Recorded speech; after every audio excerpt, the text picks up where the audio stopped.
Yan, good morning guys. So ito yung S-West Road. So papasok tayo dito sa property na to.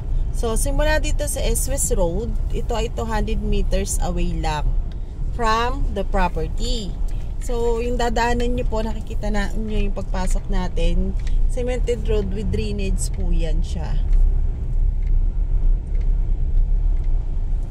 Cemented road yan, papasok.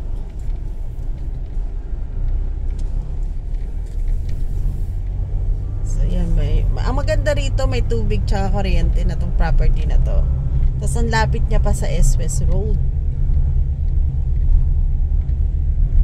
Fruit bearing din tong property na to.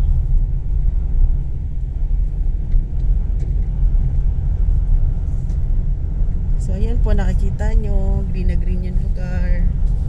Yan, malamig po yung location. So maraming mga tanim. So ito na po yung pinaka-entrance ng property. Yan. And then ito, magiging base course po itong kalsada na to, papasok dyan.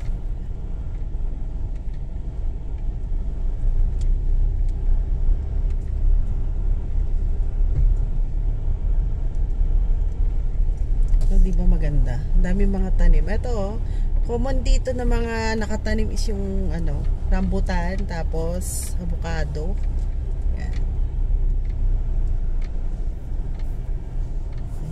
Linis na nung lugar.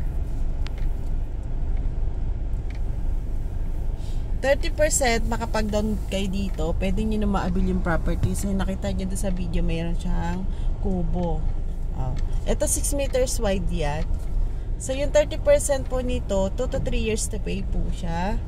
Title yung property, tas free transfer na rin yung title. So kung magkano yung halaga ng property na mabibili mo, yun na yung babayaran mo. Yan. Flat po yung portion ng lupa. Maraming mga tanim. So ang kinaganda is malapit sa highway. Yun yung tinatawag na S-West Road.